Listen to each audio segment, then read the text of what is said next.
Welcome back everyone. स्वागत है आप सभी का एक बार फिर से रोशन सा स्टडी पॉइंट पर।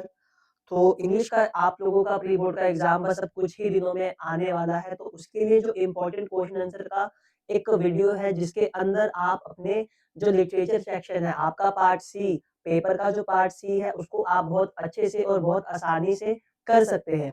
तो आज हम ऐसे क्वेश्चंस को डिस्कस करेंगे, उसके आंसर हमें किस तरीके से देने हैं, एग्जामिनर हमसे किस तरीके का क्वेश्चन मतलब आंसर चाहता है और वो किस तरीके से क्वेश्चन को घुमा रहा है। तो हम आज उन सारी चीजों पर भी बात करने वाले हैं। तो वीडियो को शुरू करते हैं बिना किसी देरी के।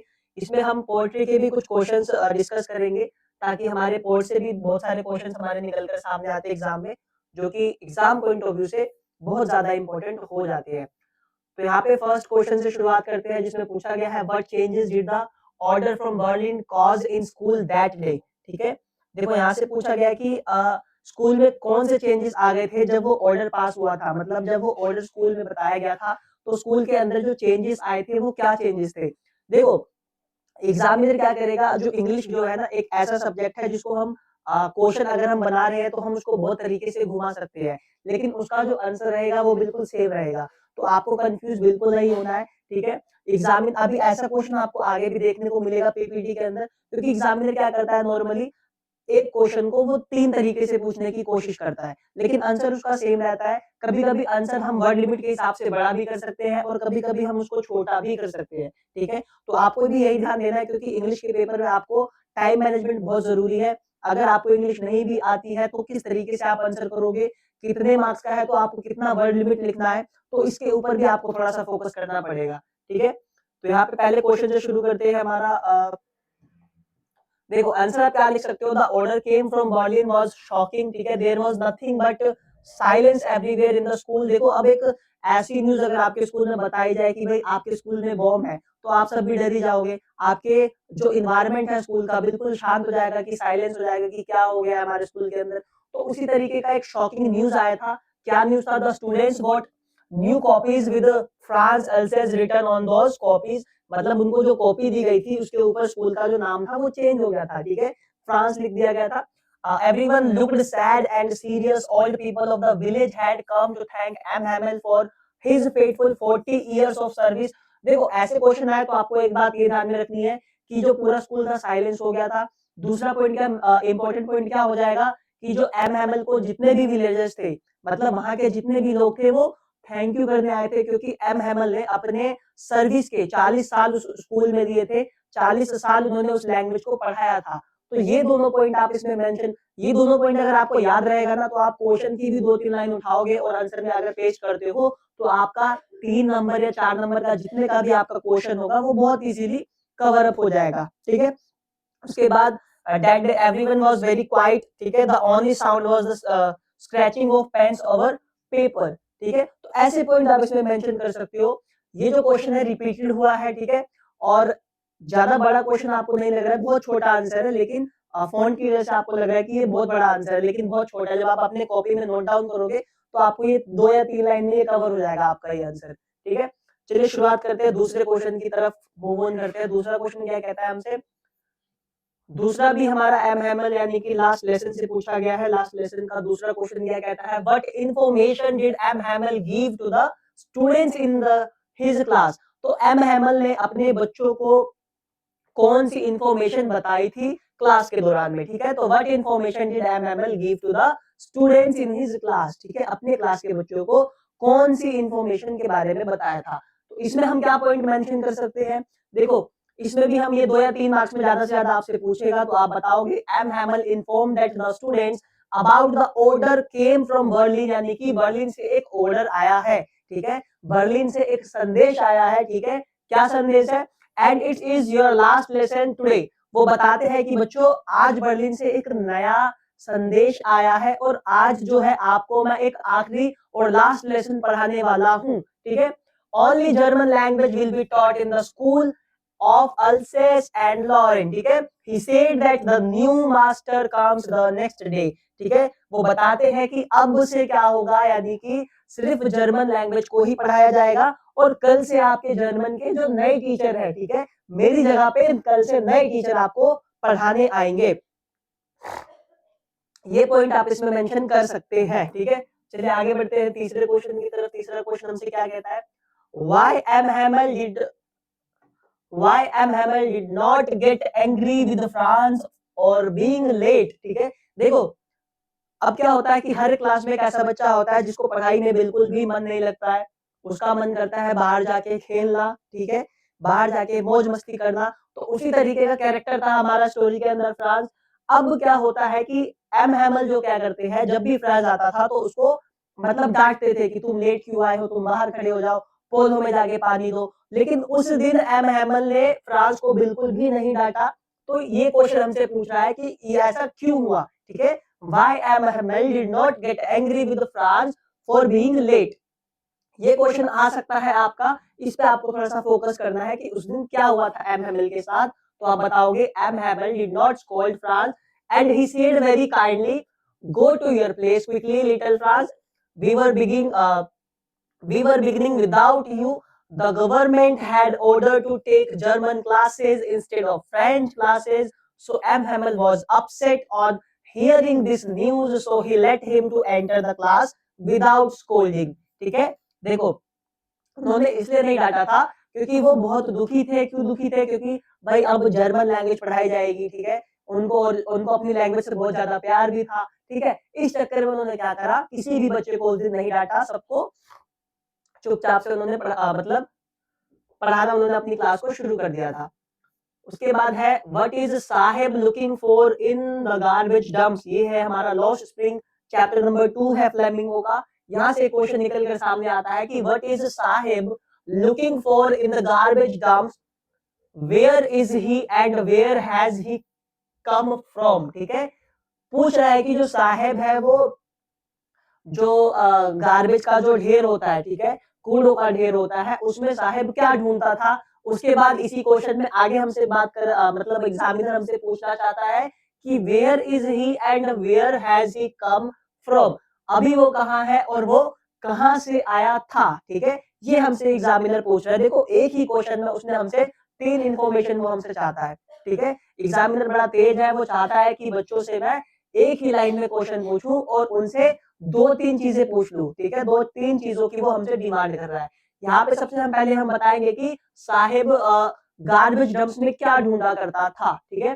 तो he is looking for some silver coin, ठीक है, money and any other useful object in the garbage. अब एक छोटा सा बच्चा है, वो कूड़े के ढेर में क्या ही ढूंढेगा, मतलब ऐसा बच्चा जो कि हालातों से भी बिल्कुल बहुत गरीब है और वो उसके लिए गार्बेज जो है ना उसके अंदर वो सिल्वर कॉइन्स मतलब एक कुछ पैसे मिल जाए, कुछ ऐसे यूजफुल थिंग मिल जाए जो उसके काम में आ जाए, है ना। तो आपने देखा होगा अपनी नॉर्मली लाइफ में बहुत सारे बच्चे ऐसे पीठ पे अपने वो प्लास्टिक का बैग लेके, पैरों में उनके चप्पल नहीं होती है और वो कुछ ना कुछ ढूंढते रहते हैं इधर उधर इधर उधर, ठीक है। तो इस तरीके से तो वो क्या ढूंढना था, तो आप बताओगे कोई सिल्वर कॉइन्स बता देना पहला पॉइंट में। दूसरा पॉइंट बता देना कि कोई सा भी यूजफुल ऑब्जेक्ट उसके काम का जो हो वो चीजें ढूंढ रहा था। उसके बाद बात करते हैं where is he at, it is no less than gold for him, his family migrated from Dhaka Bangladesh to Seemapuri Delhi. उसकी जो फैमिली थी वो बांग्लादेश का ढाका वहां से स्थानांतरित करके सीमापुरी जो हमारे दिल्ली में पड़ता है, आउटर इलाका है दिल्ली का। आप कभी जाना वहां पे आपको बहुत मतलब छोटे छोटे घर झुग्गी टाइप में घर मिलेंगे। बहुत सारे बच्चे वहां पे अभी भी रैग पिकिंग का काम करते हैं, ठीक है। ही is looking for a source of living after up rooted from there native place, ठीक है। अपने नेटिव प्लेस से हटाए जाने के बाद वो यहाँ पे क्या ढूंढ रहा था, मतलब लिविंग सोर्स एक ढूंढ रहा था कि किसी तरीके से वो अपना जीवन यापन कर सके, ठीक है। ये सारी चीजें आप इसमें मेंशन कर सकते हैं।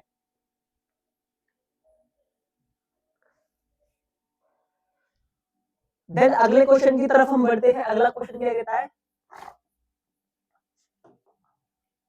देखो ये भी हमारा लॉस्ट स्प्रिंग से। लॉस्ट स्प्रिंग ना आप लेके चलो, बहुत important as a important chapter हमारा हम कह सकते हैं, ठीक है। एग्जाम में क्वेश्चंस पूछे भी जाते हैं इससे।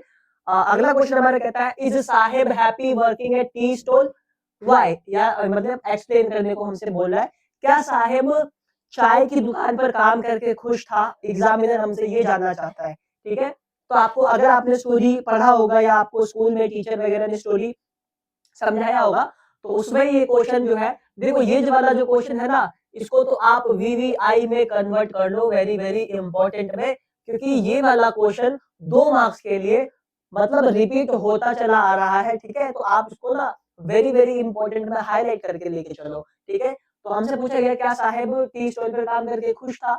देखो, Saheb was a rag picker and by chance he go to work at tea stall. Saheb एक रैग पिकर था, लेकिन गलती से मतलब बाय चांस, ठीक है? बाय चांस उसको क्या हुआ, एक टी स्टॉल पर काम करने का मौका मिला, but he is not happy, क्योंकि वो काम करने का मौका तो मिला लेकिन वो खुश नहीं हुआ, क्यों?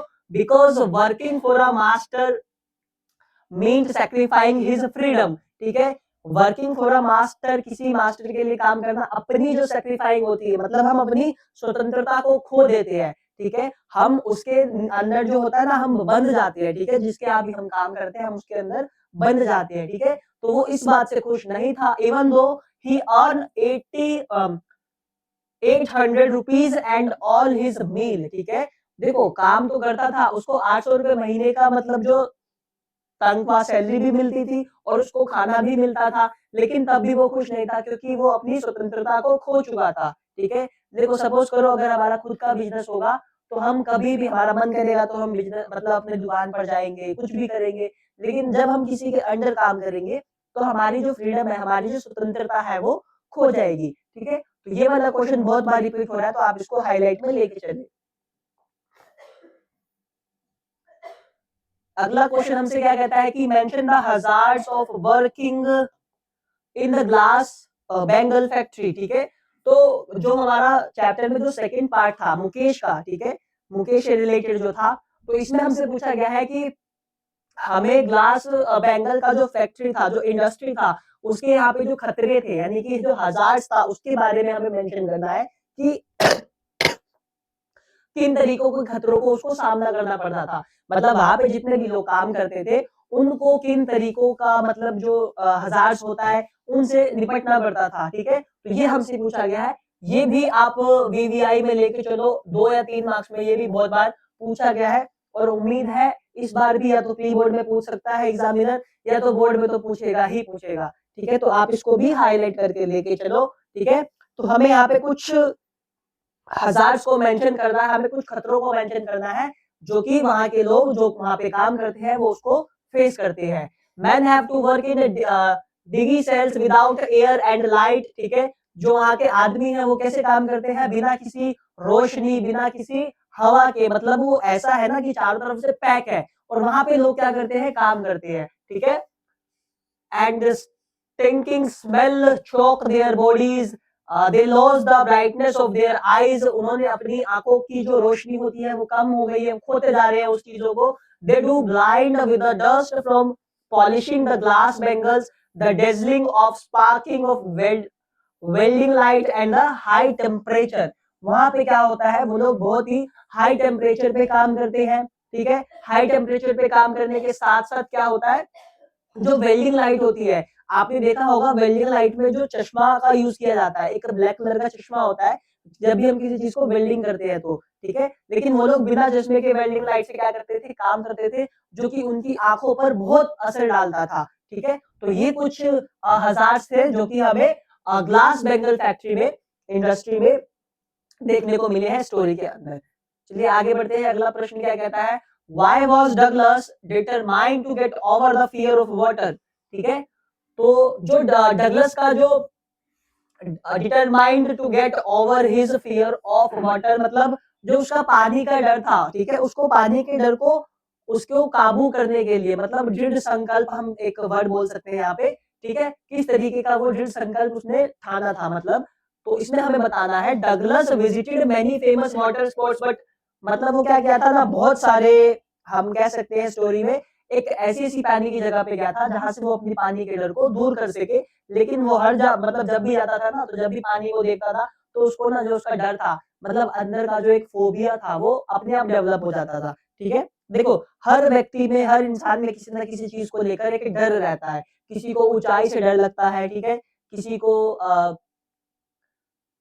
जैसे लड़कियों को इससे कॉकरोच से डर लगता है, ठीक है? बहुत सारे लोगों को किसी न किसी चीज़ से डर लगता है, ठीक है? किसी को बंद गाड़ी में वो ट्रैवल नहीं कर सकता, तो सबका एक अलग-अलग फ़ोबिया है, ठीक है? तो इस तरीके से क्या था कि डगलस ने क्या करा, सबसे पहले अपने उस डर पे काबू पाने के लिए, उस डर को हटाने के लिए सबसे पहले वो बहुत सारे फेमस वाटर स्पॉट्स पे गया, ठीक है? But wherever he went the haunting fear of the water followed him it, ठीक है? मतलब जब भी वो जाता था, लेकिन उसका जो पानी का डर था ना, उसके साथ-साथ ही चलता रहता था, ठीक है? It ruined his fishing trip, ठीक है? Deprived him to the joy of canoeing, boating, ठीक है? देखो, उस डर के कारण ये क्या कर मतलब उस डर के कारण ये क्या करता था, अपना जो फिशिंग ट्रिप है, मछली पकड़ने का ट्रिप, वो नहीं कर पाता था, ठीक है? उसका जो कैनोइंग बोट कर मतलब बोटिंग करना, कैनोइंग बोटिंग, वो भी नहीं कर पाता था, and swimming. So Douglas determined to get over his fear of water, ठीक है? तो ये हमारा इसका आंसर हो सकता है। 3 पॉइंट आप मेंशन करोगे इस क्वेश्चन में कि वो जब भी जहाँ भी जाता था, पानी का जो डर था उसका उसके साथ-साथ चलता था, ठीक है? जिस कारण से वो क्या करता था, वो अपनी मछली पकड़ना का एक वो होता है ना, ट्रिप अपने दोस्तों में, वो भी नहीं कर पाता था, ना वो बोटिंग कर पाता था और ना ही वो क्या कर पाता था, स्विमिंग, ठीक है? तो ये सारे पॉइंट आप इसमें मेंशन कर सकते हैं। चलिए आगे बढ़ते हैं, अगला है हमारा, द राइटर सेज, देखो, the writer says the instructor was finished but I was not finished and why, ठीक है? मतलब राइटर कौन था, हमारा डगलस ही था। तो डगलस क्वेश्चन एग्जामिनर किस तरीके से क्वेश्चन पूछ रहा है, कंफ्यूज करने के लिए उसने क्या वर्ड दे दिया, राइटर वर्ड दे दिया। लेकिन आपको ध्यान रखना है कि राइटर कौन है, विलियम डगलस ही है, जिसके ऊपर की कहानी है, जिसकी आप बीटी को स्टोरी के अंदर बताया गया है। तो आपको कंफ्यूज नहीं होना है, ऐसे क्वेश्चन आपको देखने को मिलेंगे, ठीक है? ठीक है, द राइटर सेज यानी कि डगलस सेज, यानी कि यहाँ पे डगलस खुद को कह रहा है कि द इंस्ट्रक्टर वाज फिनिश्ड, मतलब उसने क्या किया था, स्विमिंग सीखने के लिए एक इंस्ट्रक्टर हायर किया था। तो वो कह रहा है कि जो इंस्ट्रक्टर था उसने खत्म कर दिया है, लेकिन मैंने अभी फिनिश नहीं किया है। क्यों? ये हमसे मतलब एग्जामिनर जानने की कोशिश कर रहा है, ठीक है? तो आप बताओगे the instructor was finished but he was not because he still wondered, मतलब उसको अभी भी थोड़ा-सा डर है पानी को लेकर, ठीक है? मतलब उसने क्या करा था, एक टीचर हायर किया था कि इस टीचर की सहायता से मैं पानी के डर को दूर करूँगा। लेकिन कहता है कि टीचर ने तो मुझे सिखा दिया, लेकिन मुझे अभी भी लगता है कि थोड़ा-सा डर मेरे अंदर, मेरे मन में है, ठीक है? If he would be terror strike when swam alone in the pool, but the writer was still not satisfied.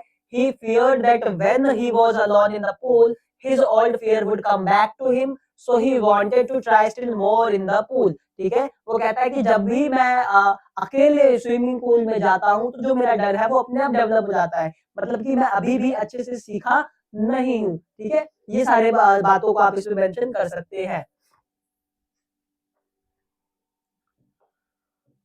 अगला प्रश्न क्या कहता है कि why was the crofter so talkative and friendly with the peddler, ठीक है? देखो पूछ रहा है कि why was the crofter so talkative and friendly with the peddler.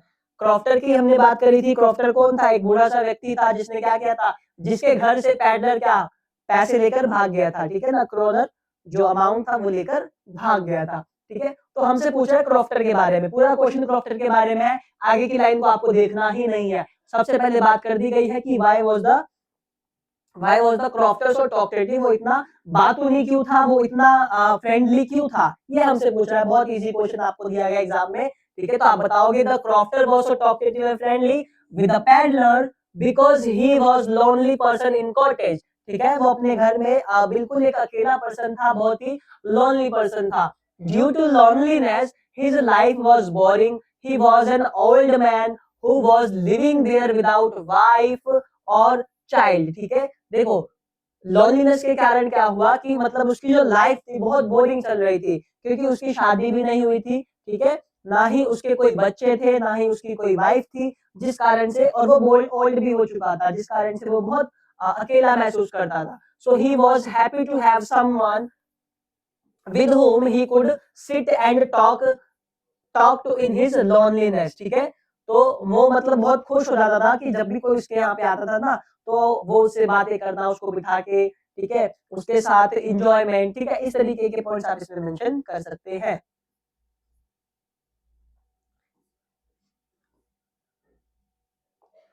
Next कहता है कि why was Edla happy to see the gift left by the peddler. Peddler के द्वारा जो गिफ्ट छोड़ा गया था एडला के लिए, एडला ने जब उस गिफ्ट को देखा तो वो ज्यादा खुश क्यों हो गई। इस क्वेश्चन को भी आप VVI यानी कि वेरी वेरी इंपॉर्टेंट में हाईलाइट कर लो, क्योंकि ये भी बहुत बार रिपीट बार किया गया है और बहुत बार पूछा गया है। तो हो सकता है कि इस बार या तो प्री बोर्ड में पूछ ले या बोर्ड में पूछ ले, ठीक है। तो आप इसको हाईलाइट लेके चलो। When एडला opened the package of the gift left by the peddler, she felt very happy, ठीक है। She found a small rat trap with 3 wrinkled 10 kroner, ठीक है।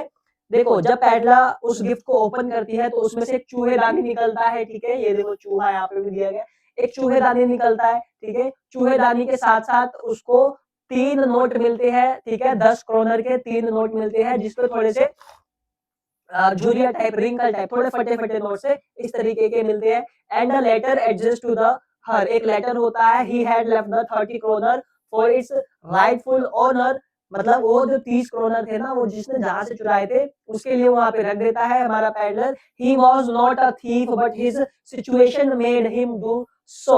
वो कहता है कि मैं चोर नहीं हूं लेकिन हालात ने मुझे चोर बना दिया है। तो ये सारे पॉइंट वो मेंशन कर रहा है, ठीक है। She was happy to see that he had changed himself and realized his mistake, ठीक है। उसके बाद जो हमारी एडला होती है बहुत खुश होती है ये सुनकर, ये देखकर कि मतलब उसने अपने आप को बदल दिया है और उसको उसकी जो गलती है उसका भी एहसास हो गया है, ठीक है। तो ये सारी चीजें वो मेंशन, इसलिए बात से वो खुश हो जाती है। चलिए आगे बढ़ते हैं।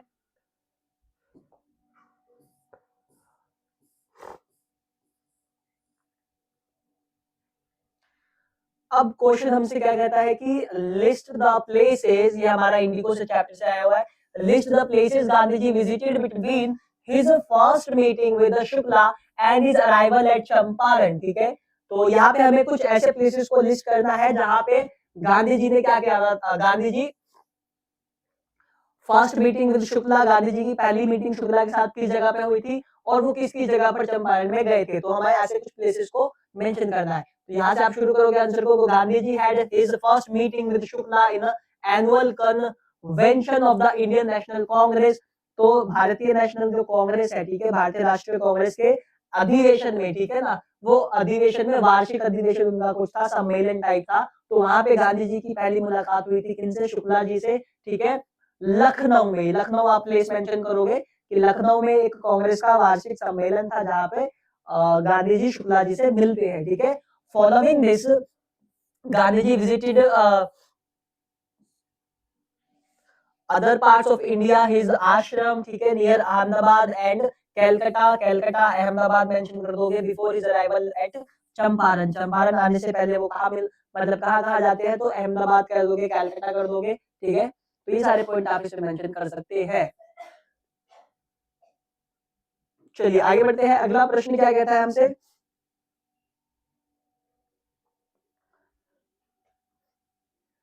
Why do you think Gandhi ji considered the Champaran episode to be a turning point in his life? आपको क्यों लगता है कि गांधी जी के लिए चंपारण का एपिसोड, चंपारण की जो घटना है, वो घटना उनके लाइफ के लिए एक टर्निंग पॉइंट साबित हुई, मतलब उनकी लाइफ का एक चेंजिंग मोड था। तो आपको क्या लगता है? एग्जामिनर हमसे ये पूछ रहा है, इसको इस क्वेश्चन को भी आप हाईलाइट कर लो वेरी वेरी इंपॉर्टेंट में, क्योंकि ये भी बहुत इंपॉर्टेंट क्वेश्चन है एग्जाम पॉइंट ऑफ व्यू से, और हो सकता है रिपीटेड सालों की तरह प्री बोर्ड में भी आ जाए या फिर हमारा बोर्ड में भी ये क्वेश्चन आ जाए। तो इसको आप हाईलाइट कर लो, स्क्रीनशॉट भी ले सकते हो। देखो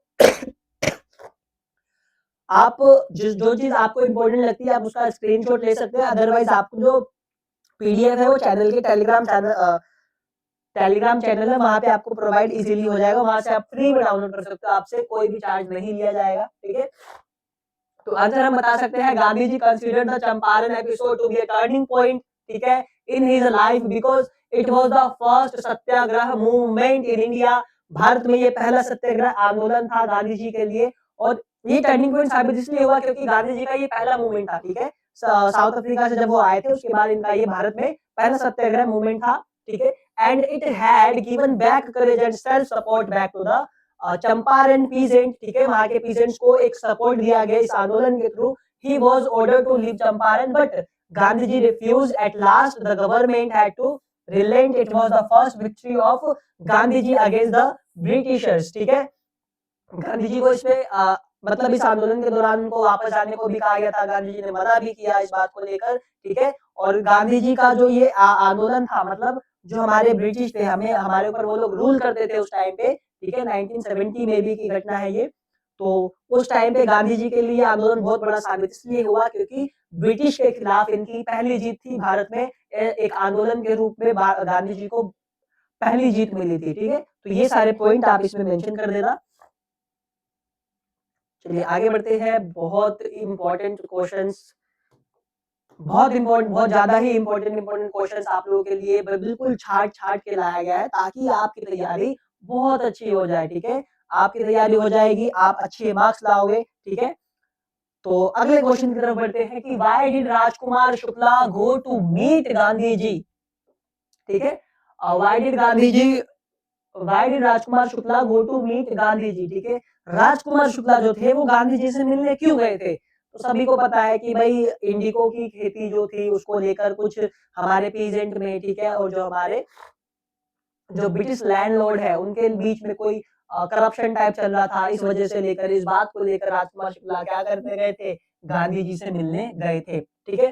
क्या लिखोगे आप एग्जाम में? Rajkumar Shukla decided to meet Gandhi ji because someone told him to share his problem, ठीक है, with Gandhi ji. He was a poor peasant from Champaran, ठीक है। He went to meet Gandhi ji at annual convention of the Indian National Congress at Lucknow. देखो सारी लाइनें same है, सारी लाइनें सेम है, क्वेश्चन का तरीका अलग कर दिया गया है। एग्जामिनर यहाँ पे हमसे कुछ खेलना चाहता है, ठीक है। वो कहता है आओ बच्चों क्रिकेट खेलते हैं, वो हमें घुमा रहा है, ठीक है। आपको घूमना नहीं है, बिल्कुल भी कंफ्यूज नहीं होना है।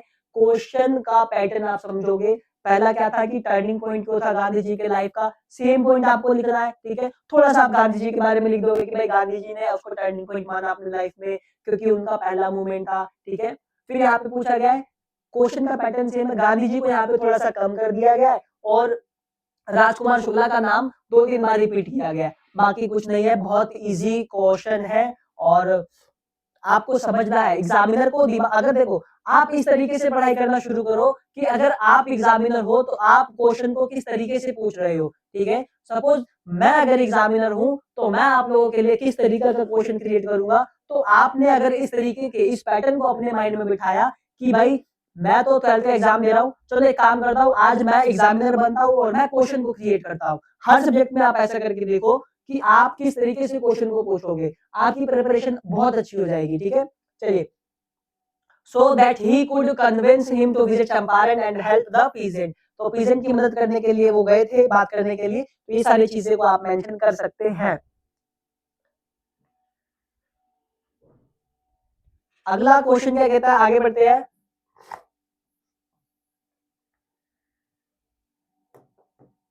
देखो व्हाई डिड गांधी जी, देखो इस चैप्टर से ना कंटिन्यूअसली 4-5 क्वेश्चन रिपीट हो रहे हैं, समझ रहे हो आप, क्योंकि ये इंपॉर्टेंट है, ठीक है ना। हम गांधी जी के बारे में पढ़ रहे हैं, गांधी जी के बारे में देखो, गांधी जी नोट पे तो दिखते ही दिखते हैं, हो सकता है एग्जाम में भी दिख जाए, ठीक है ना। तो आपको इनको बहुत, आपको इनको साथ लेके चलना है। जिस तरीके से आप 50 का नोट जेब में रख के चलते हो कहीं भी आते जाते हो, ठीक है, आप किसी को देते नहीं हो ज्यादा जल्दी, तो उस तरीके से ना ये हो सकता है गांधी जी नोटों पे तो आते ही आते हैं, हो सकता है एग्जाम में भी आ जाए, ठीक है। आपको एग्जाम के पेपर में, और वो भी हर सेट में आपको देखने को मिल जाए, ठीक है। तो गांधी जी को आप हल्के में मत लो, ठीक है।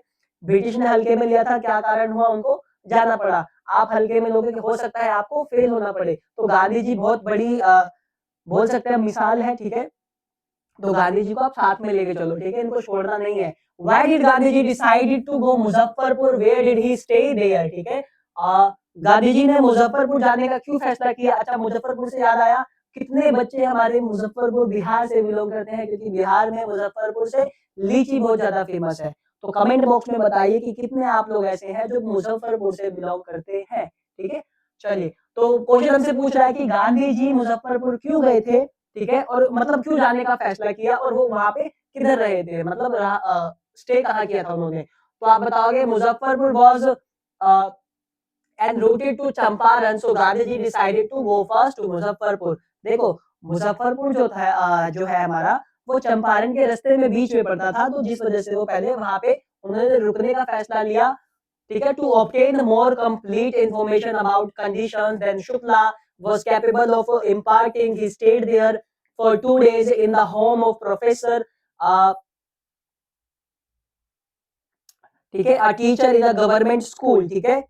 तो वो क्या किए थे कि कुछ इंफॉर्मेशन को कलेक्ट करने के लिए उन्होंने सोचा कि हमें आगे तो जाना ही जाना है, उससे पहले हम क्या करते हैं, यहाँ से ही इंफॉर्मेशन को, जो भी हमारी सूचना है उसको हम एकत्रित करके, ठीक है, कलेक्ट करके हम आगे बढ़ने की कोशिश करते हैं, ठीक है। वहां पे वो एक प्रोफेसर के यहाँ भी रुके थे जो कि एक गवर्नमेंट स्कूल में टीचर थे, ठीक है।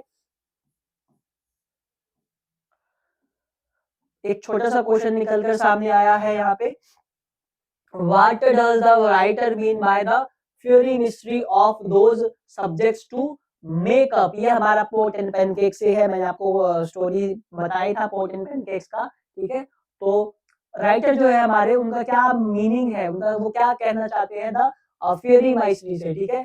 तो the heat product by the lights in the makeup room brought about a lot of discomfort to the actors in the makeup room. Hence, the writer refers to the pain and the trouble as, ठीक है। तो आपको बताना है कि इस फेरी mystery का मतलब क्या हो गया, माइस्ट्री का। तो इसका जो अर्थ होता है पेन होता है और ट्रबल होता है, ठीक है। मतलब ये एक ऐसा, हम बोल सकते हैं कि ये एक जो एक लाइट को प्रोड्यूस करता है, ठीक है ना, मेकअप रूम में ये लगाया जाता है, ठीक है। और जिससे क्या होता है, जितने भी आर्टिस्ट होते हैं ना, उनको बहुत डिस्कम्फर्ट फील होता है इस तरीके से। तो ये सारी चीज़ें आप मेंशन कर देना, बहुत छोटा है, ये आता भी नहीं है क्वेश्चन एग्ज़ाम में, लेकिन कर लो, क्या पता आ जाए। उसके बाद नेक्स्ट क्वेश्चन हमारा क्या है? Why did the author to be doing nothing at the studio? जो हमारे ऑथर है, जिन्होंने हमारी इस चैप्टर को लिखा है, पोट एंड पैनकेक को, पूछ रहा है हमसे एग्जामिनर कि जो ऑथर है वो स्टूडियो में कुछ भी नहीं करते थे, ठीक है, क्यों, ऐसा क्यों, ठीक है ना। तो हमें आंसर देना है, the job of the author, जो ऑथर की जो जॉब थी was to cut newspaper clipping and file them, ठीक है। सबके देखो अपने अपने काम होते हैं। फिल्म इंडस्ट्री में जब आप आओगे तो वहां पे बहुत सारे लोग ऐसे होते हैं, स्पोर्ट्स बॉय होता है, ठीक है, असिस्टेंट डायरेक्टर, फाइटर का अलग होता है ग्रुप, सबका अलग अलग होता है, ठीक है। या फिर आप ऐसे देखो, कोई भी एक स्टार है तो उसकी ना एक टीम होती है, मैनेजिंग टीम होती है, जो क्या करती है, उस स्टार से रिलेटेड रील बनाएगी, ठीक है ना। अभी के दौरान तो रील बनाती है, उसकी फोटोज को अपलोड करना, उसके कमेंट्स को रिप्लाई करना। तो इसी तरीके से जो हमारे ऑथर थे, उनका स्टूडियो में क्या काम होता था, कोई भी न्यूज़पेपर आता था तो उस न्यूज़पेपर में से किसी भी एक आर्टिकल को कट करना, किसी पिक्चर को कट करना, ठीक है ना, उसकी क्लिप को निकाल कर उसको फाइल में रखते थे, यानी कि फाइल बनाते थे उसकी। For the other employees all the same to be doing is tearing newspaper which according to them did not qualify as work, ठीक है। तो ये सारी चीजों का आप बता सकते हो यहाँ पे। चलिए आगे बढ़ते हैं। सुब्बू के बारे में पूछा गया है, सुब्बू, ठीक है। Subbu who is described as a many sided genius, list 4 of his special abilities. Kotamangalam Subbu की बात हो रही है यहाँ पे, ठीक है। तो यहाँ पे पूछा गया है कि सुब्बू को ना स्टोरी के अंदर बताया गया है कि मैनी साइडेड जीनियस। मैंने आपको बताया भी था कि सुब्बू क्या था, सुब्बू जो था वो एक्टिंग भी कर लेता था, कभी कभी वो डायरेक्टर को मदद भी करता था किसी पर्टिकुलर शूट को लेकर, और कभी कभी ये पोएट्री, ठीक है ना, स्टोरी राइटिंग, तो ऐसी चीजों को करता था। यानी कि ये जीनियस हम कह सकते हैं, बंदा ना जीनियस था, ठीक है। मतलब बहुत सारी चीजें इसको आती थी, बहुत सारी चीजों में ये मास्टर आदमी था। तो इसकी हमें ना 4 क्वालिटी को बतानी है, ठीक है, 4 हमें क्वालिटी को बतानी है। तो Subbu had the ability to look cheerful at all time, हमेशा ये हमें चीयरफुल दिखता था, ठीक है ना, स्टोरी में। He was an excellent actor who could portray his roles in several way, ठीक है। एक बहुत ही एक्सीलेंट, बहुत ही बेहतरीन, उम्दा कलाकार था, जो क्या करता था, किसी भी रोल में अपने आप को ढाल देता था। He was an accomplished poet, poet भी था, and loved anyone he met, किसी से भी मिलता था तो उसको ये प्रिय हो जाता था। तो ये आप इसमें बता सकते हैं। चलिए अगला क्वेश्चन क्या कहता है, व्हाई वॉज, चलो, why was the moral rearmament army welcomed at the studio, ठीक है। तो जो MRA है, इसका शॉर्ट फॉर्म भी हो सकता है एग्जाम में आ जाए, मॉरल री एर्मामेंट आर्मी, ठीक है। तो the moral rearmament by army was welcomed at the studio because of political association. The moral ठीक है, was a kind of counter movement to be in international communism. The big bosses of Madras like Mr. Vasan simply played into their hands, so the moral arment army was welcomed at the Gemini studio. एक political association के through इनको बुलाया गया था, ठीक है, perform करने के लिए, एक एक्ट करने के लिए, ठीक है, ये सारी चीजें आप मेंशन कर सकते हैं। चलिए आगे बढ़ते हैं, अगला क्या कहता है।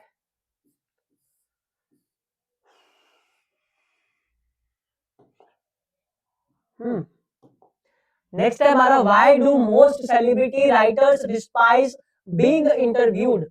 तो बहुत सारे ऐसे जो एक्टर्स हैं वो इंटरव्यू देने से हिचकिचाते हैं, डरते हैं, तो ऐसा क्यों है, तो यह हमें बताना है। देखो, most celebrity writers despise being interviewed because they consider it is unduly interface in their personal life. वो सोचते हैं कि इंटरव्यू देने से हमारी पर्सनल लाइफ पर थोड़ा असर पड़ेगा। हम आज के दौरान भी देखते हैं कि बहुत सारे लोग जो होते हैं वो इंटरव्यू देने से कहीं ना कहीं हिचकिचाते हैं। मतलब वो सोचते हैं कि अगर हम इंटरव्यू देंगे तो हो सकता है हमारी कोई ऐसी बातें हैं जो जिससे हमारी जो हमारा एक्टिंग करियर है, ठीक है, हमारा भविष्य है, वो कहीं ना कहीं खतरे में आ जाए। तो बहुत सारे लोग अभी भी डरते हैं। आप देखोगे अभी इंटरव्यू के लिए अगर आपको देखना है तो बहुत अच्छा शो आता है रजत शर्मा का, ठीक है, आपकी अदालत, जिसमें कि हर रविवार या शनिवार को किसी एक एक्टर को बुलाया जाता है, कोई भी एक बड़ा चेहरा जो है, ठीक है, बिग फेसेस को बुलाया जाता है, उनका इंटरव्यू किया जाता है, ठीक है। They feel that it is someone dismisses them.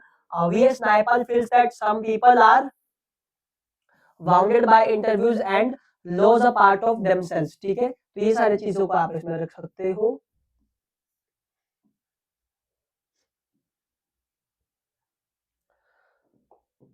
चलिए आगे बढ़ते हैं। Do you think Umberto Eco likes being interviewed? Give reason for your point. क्या आपको लगता है कि अम्बर्टो इको जो पार्ट सेकंड था, यानी कि चैप्टर नंबर हमारा था ये द इंटरव्यू 7, जिसमें अम्बर्टो इको का पार्ट 2 में डिस्क्राइब किया गया था उनके बारे में। तो ये पूछ रहा है कि आपको लगता है क्या अम्बर्टो इको का अम्बर्टो इको इको जो है वो इंटरव्यू देने मतलब उनको अच्छा लगता है, ठीक है, अपने ओपिनियन हमें बताने हैं, हमें ओपिनियन के साथ हमें रीजन भी देना है, ठीक है। तो I think Umberto Eco likes being interview, the reasons are, हमें बिल्कुल अच्छे से लगता है कि अम्बर्टो इको को इंटरव्यू देना पसंद है। क्यों पसंद है, रीजंस क्या हो सकते हैं, तो reasons are, he feels comfortable at the time of being interviewed. वो बहुत अपने आप को बहुत कंफर्टेबल फील करते हैं इंटरव्यू देते टाइम, ठीक है। He does not behave in a harsh way, वो हार्श वे में बिहेव नहीं करते हैं। होता है ना जल्दबाजी में आंसर देना, कोई भी प्रश्न आया तो उस प्रश्न को वो बहुत अच्छे से सुनते हैं, अच्छा ये चीजें पूछी गई है तो इसका आंसर ये हो सकता है, ठीक है। He does not show any short of haste, he endeavors to reach and every question in totality, ठीक है। ये 4 पॉइंट आप इसमें बता सकते हो। उसके बाद हम बात करते हैं कि what are the some of the positive views on interview. Interview को लेकर कुछ ऐसे कोई पॉजिटिव व्यूज हमें बताने हैं, ठीक है। देखो, हर एक चीज के नेगेटिव और पॉजिटिव एस्पेक्ट्स होते हैं। हर एक चीज के नेगेटिव पॉजिटिव यानी कि उसके सकारात्मक बातें भी होती है, उसको लेकर नकारात्मक बातें भी होती है, ठीक है। तो हमें क्या करना है, हमें यहाँ पे इंटरव्यू के पॉजिटिव व्यूज को, सकारात्मक व्यूज को बताना है, ठीक है। सकारात्मक व्यूज को हम बताएंगे। An interview is an very popular journalistic manner. Several thousand celebrities have been interviewed over the year, and some claim that it is in its highest form a source of truth and it is practice and art, ठीक है। देखो, बताया गया है कि interview के एक journalism का एक हिस्सा माना गया है, एक पार्ट माना गया है, जिसके थ्रू हम क्या करते हैं, हम सच को जानते हैं, ठीक है ना। एक सच को जानने का एक बहुत अच्छा तरीका है, ठीक है। सपोज हम किसी का इंटरव्यू लेते हैं तो हम उससे पूछते हैं कि आपको यहाँ तक आने में कितना समय लगा, आपकी इस जर्नी के पीछे क्या राज है, ठीक है। तो ऐसे ऐसे क्वेश्चन, तो हमें ही क्या है, a source of truth, first point आप डालोगे अ सोर्स ऑफ ट्रुथ, ठीक है। And in its practice and art, एक आर्ट की एक प्रैक्टिस भी है। We get most of our information through interviews, hence the interviewer holds a position of extraordinary power and influence, ठीक है। तो इंटरव्यू के बारे में यहाँ पे बताई गई थी, कुछ पॉजिटिव बातों को यहाँ पे बताया गया है, ठीक है। तो ये सारी चीजें हम बता सकते हैं। इससे क्वेश्चंस तो ज्यादातर नहीं आते हैं, लेकिन आ सकता है अम्बर्टो इको से लेकर, ठीक है, तो उसको ध्यान में रखना है। चलिए आगे बढ़ते हैं। अगला क्वेश्चन क्या कहता है हमसे, अगला क्वेश्चन है, how does Sophie include her brother Geoff in her fantasy of her future. देखो, ये है हमारा गोइंग प्लेसेस वाला चैप्टर से लेकर, जिसमें यहाँ से ना एक क्वेश्चन तो ये निकल कर आता है कि सोफी और जेंसी का कैरेक्टरिस्टिक्स क्या था, यानी कि इन दोनों के बीच डिफरेंस पूछा जाएगा आपसे, तो आपको बताना है सोफी क्या थी। तो सोफी फैंटेसी में जीने वाली लड़की थी, और जो जेंसी थी वो रियलिस्टिक गर्ल थी। वो उसको पता था कि उनको बिस्कुट फैक्ट्री में काम करना है। और सोफी को क्या था कि सोफी को एक उनकी जो एज थी ना वो टीनेज थी, और टीनेज में क्या होता है कि सबका ना कोई क्रश बन जाता है। स्पेशली ये होता है गर्ल्स में, ठीक है। लड़कियों में क्या होता है कि उनको ना टीनेज की एज में बहुत मतलब क्रश आ जाता है किसी न किसी पे। और आपको ये मैं बता दूं कि हमारी जो लाइफ होती है उस लाइफ में सबसे बेहतरीन और सबसे अच्छा जो एज माना गया है हमारा, वो टीनेज का माना गया है, ठीक है। अब ये जो स्टोरी है ना गोइंग प्लेसेस, ये भी उसी के ऊपर अराउंड करती है कि किस तरीके से हम टीनेज में ना अपने बहुत सारे सपने देखते हैं हम लोग कि मैं इससे मतलब ये मेरा क्रश है, मुझे ऐसा बनना है, ये बनना है, लेकिन हम हो कुछ नहीं पाता है। तो उसी वास्तविकता को गोइंग प्लेसेस चैप्टर के थ्रू हमें बताने की कोशिश किया गया है। अभी आप देखोगे टीनेज लोगों का क्या चल रहा है, स्पेशली लड़कियों में के ड्रामा बहुत फेमस हो रहा है, ठीक है ना। के ड्रामा आपको पता होगा, ठीक है, जिसमें वो 7 लड़कों का ग्रुप है जो डांस करता है, परफॉर्म करता है। और पता नहीं क्या है लड़कियों का कि जितनी भी हमारी टीनेज में जितनी भी लड़कियां हैं, उनको के ड्रामा बहुत फेमस है, ठीक है ना, उनके बीच, ठीक है। कुछ लड़कियों को क्या है कि उनको शाहरुख खान पसंद है, किसी को सलमान खान पसंद है, ठीक है। तो ऐसा जो है ना टीनेज में होता ही होता है। जब आप टीनेज से बाहर आओगे तो आप रियलिटी को देखोगे, आप वास्तविकता को देखोगे, ठीक है। तो यही था सोफी और जेंसी का, दोनों जो था टीनेज में थे, दोनों दोस्त थे आपस में, ठीक है। लेकिन सोफी की क्या थी ना, सोफी को एक फुटबॉलर के ऊपर क्रश था, फुटबॉलर के ऊपर क्रश था, ठीक है। डैनी केसी उसका नाम होता है, ठीक है। तो वो अपने भाई को, इस क्वेश्चन में क्या पूछा गया मैं बताता हूँ आपको। तो वो अपने भाई को बताती है कि डैनी केसी उनके सपने में आया था, ठीक है, वो उससे मिली, इन सारी बातों को वो बताती है, ठीक है। तो यही पूरा ओवरऑल क्वेश्चन भी हमसे ये कहता है कि सोफी ने क्या अपने ब्रदर को बताया था अबाउट हर फ्यूचर, ठीक है ना, मतलब अपने फैंटेसी को लेकर क्या उसने अपने ब्रदर को बताया था, ठीक है। ठीक है, तो के ड्रामा से आप लोग दूर रहिए, ठीक है। जितने भी बच्चे हैं के ड्रामा देखते हैं, स्पेशली गर्ल्स में के ड्रामा को आप लोग अपने लाइफ से दूर करें, ठीक है। आप लोग के ड्रामा की जगह ना गांधी जी को क्रश बनाइए, क्योंकि गांधी जी नोट पे भी आते हैं और एग्जाम में भी आते हैं, ठीक है। तो गांधी जी को पकड़ो आप लोग सबसे पहले। She makes up a story of show she had met Casey, ठीक है। डैनी केसी देखो, मैंने भी बताया, अभी नाम भी आ गया, ठीक है। Window of a shop and tells her to the brother, she also tells him that she had asked him for an autograph, उसने ऑटोग्राफ के लिए भी मांगा, मतलब, ठीक है। वो बता रही है कि how handsome and gentle he looked, thus she tried to include hello brother in her fantasy, ठीक है। ये सारी बातें वो अपने ब्रदर को बता रही है यहाँ पे। यहाँ से कुछ क्वेश्चंस हमारे पोएट्री के शुरू हो जाते हैं, हमारे पोएट्री सेक्शन के, कि what was the poets childhood fear, जो हमारे पोएट था, ठीक है, उनका चाइल्डहुड फियर क्या था, उनके बचपन का जो डर था वो क्या था, ठीक है। तो ये हमसे पूछा गया था, child is always in a fear of that her mother would leave her one day. हर एक बच्चे में ऐसा होता है कि एक डर होता है कि जो उसकी जो मदर है, उनकी जो माँ है, वो एक दिन उनको छोड़कर चली जाएंगी। तो सेम डर उनका भी था। It is fear of insecurity that every child feels when it's mother is not around. हम सब में भी ये होता है कि जब हम छोटे, आपको याद होगा जब आप लोग छोटे रहते हो, या आपके घर वाले, जब आपकी मम्मी कहीं चली जाती है मार्केट वगैरह, और आप बहुत रोते हो कि मुझे भी लेके साथ चलो, तो हमारी जो पोर्ट है उनका चाइल्डहुड भी फियर ये था, इनसिक्योरिटी था, ठीक है, कि उनको डर था कि उनकी जो मदर है उनको कहीं छोड़ कर ना चली जाए, ठीक है, ये डर था उनका। Why are the young tree described as sprinting, ठीक है।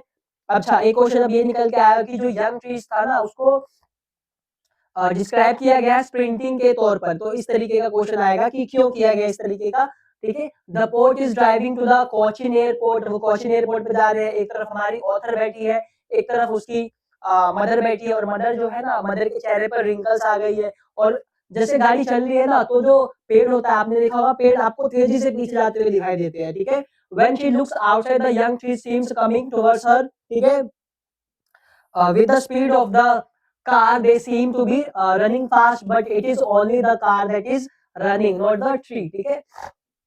बताया गया कि बस वो कार ही था तो ऐसा लग रहा था कि तेज जा रहा है, कोई ट्री व्री नहीं था, ट्री अपनी जगह पे रहता है, गाड़ी तेज चलती है तो हमें लगता है कि वो हमारी गाड़ी के साथ-साथ वो पेड़ भी चल रहे हैं, ठीक है?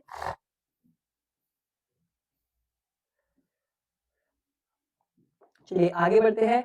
What is there on the walls of the classroom, ठीक है ना? क्लासरूम पे क्या चीज़ें मतलब जो हमारी पोएट्री है, सेकंड पोएट्री उसमें से पूछा गया है कि क्लासरूम पे कौन-सी इमेज लगाई गई थी, ठीक है? क्लासरूम के अंदर जो दीवारें थी उसपे क्या-क्या लगा था? ऑन द वॉल आप बताओगे there are some donated object, first point आप लिखोगे डोनेटेड ऑब्जेक्ट का। The wall is decorated with the picture of Shakespeare, ठीक है? A, cloudless dawn of a cat, ठीक है? Cathedral dome and a beautiful valley था। There is also a map of the world, ठीक है? तो ये सारी चीज़ों को आप यहाँ पे मेंशन कर सकते हैं।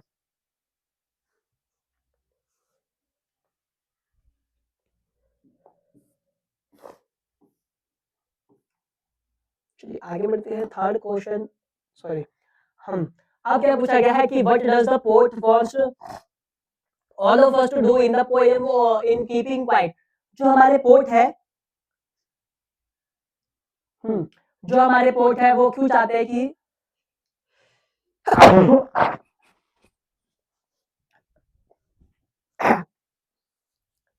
चलिए, देखो जो हमारे पोएट है वो क्यों चाहते हैं कि हम लोग क्या करें शांत हो जाए, ठीक है? तो ये हमें पूछा गया the poet wants us to stop all our activities for a few moments, ठीक है?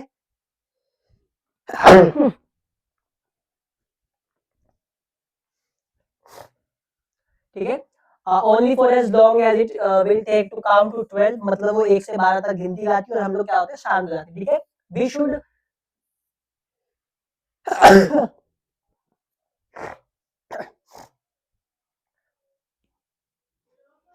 थोड़ा-सा कोल्ड है जिस वजह से आपको थोड़ी-सी वीडियो में अ, ठीक है? ठीक है। We should keep still and not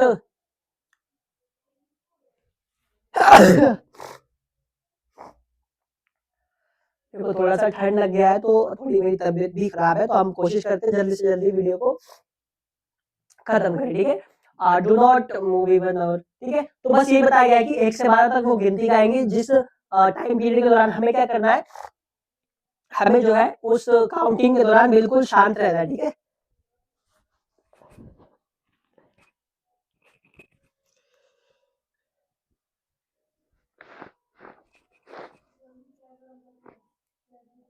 चलिए आगे बढ़ते हैं। अगला क्या कहता है क्वेश्चन? चलो बहुत इंपॉर्टेंट क्वेश्चन आ गया है। List the things of beauty mention in the poem, ठीक है? थिंग्स ऑफ ब्यूटी से पूछा गया है ये क्वेश्चन, ठीक है? जिसमें हमें बताना है क्या? हमें कुछ ऐसे थिंग्स ऑफ ब्यूटी को मेंशन करना है जो कि हमारी पोएम के अंदर रखे गए हैं, ठीक है? The list includes the moon, सबसे पहले मून की बात करोगे, एंड द सन, ठीक है? There are young and old trees, second point हो जाएगा। पहला पॉइंट था मून एंड सन, दूसरा पॉइंट हमारा हो जाएगा young and old trees that give a pleasant shade for the gentle sheep. There are beautiful daffodils, flowers, ठीक है? Clear hills and musk roses growing in the forest break, ठीक है? Streams of water, tales of a heroic man who sacrificed their life, ठीक है? तो ये सारी चीजें आप मेंशन कर दोगे। आई थिंक ऑफ ब्यूटी में सबसे पहले आप क्या आप बताओगे मून एंड सन, ठीक है? यंग एंड ओल्ड ट्रीज हो जाएगा। उसके बाद ब्यूटीफुल डैफोडिल्स हो गया, फ्लावर्स हो गया, ठीक है? रील्स एंड मस्को हो गया है, ठीक है? रोजेस ग्रोइंग हो सकता है, फॉरेस्ट ब्रेक, ठीक है? Stream of water, tells of heroic man who sacrifice their lives, ठीक है? इन सारी चीजों को आप बता सकते हो उसमें, ठीक है? आगे बढ़ते हैं।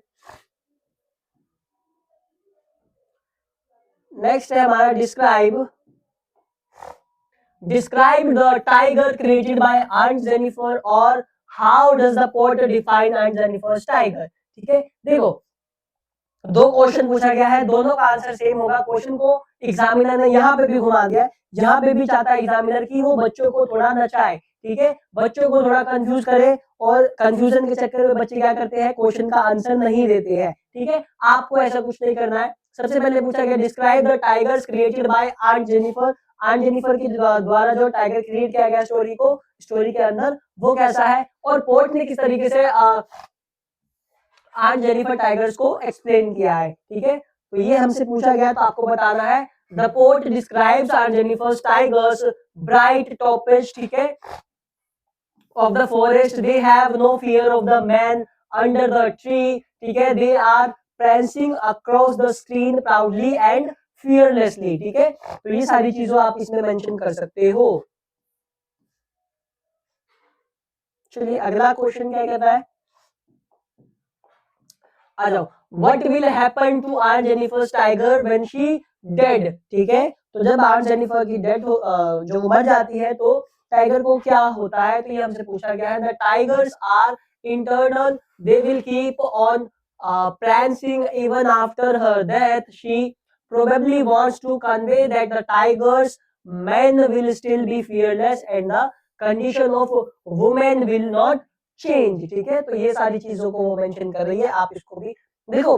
पोएम से ना पैसेज के थ्रू क्वेश्चन ज्यादा आते हैं, ये वाले क्वेश्चन बहुत कम आते हैं, फिर भी आप कर लो। लेकिन ऊपर के जितने भी क्वेश्चन हमने वीडियो के स्टार्टिंग में जितने भी क्वेश्चन किए हैं वो सारे इंपॉर्टेंट है, आप उसमें से एक भी क्वेश्चन को मत छोड़ना, ठीक है, क्योंकि वहां से बहुत सारे क्वेश्चन सारा आपको एग्जाम में देखने को मिलने वाले, ठीक है।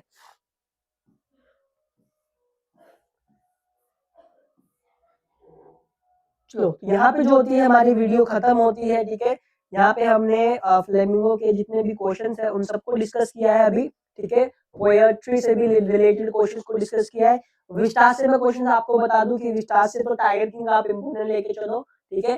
द एनिमी आप इम्पोर्टेंट रूप में ले सकते हो, द एनिमी से चाइल्डहुड से फिर आपको क्वेश्चन यहाँ पे देखने को मिलेगा, ठीक है। तो इतना अगर आप कर लेते हो ना एग्जाम के लिए, तो बहुत अच्छी तैयारी आपकी हो जाएगी। हम मिलेंगे बहुत जल्द एक नए टॉपिक से, ठीक है, नए टॉपिक को लेकर हम एक बार फिर से मिलेंगे।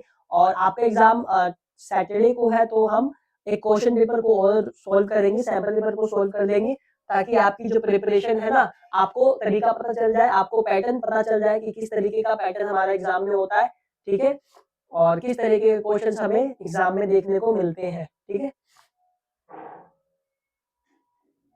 क्लियर है सभी को। तो हम एक दो टॉपिक हमारे रह जाते हैं, एक हमारा राइटिंग स्किल का टॉपिक रह जाता है और एक हम सैंपल पेपर को सॉल्व करेंगे, ठीक है। हमारी तैयारी बहुत अच्छी हो जाएगी, ठीक है। मिलते हैं आप सभी से नेक्स्ट वीडियो में, ठीक है। तब तक के लिए आप सभी को बेस्ट ऑफ लक।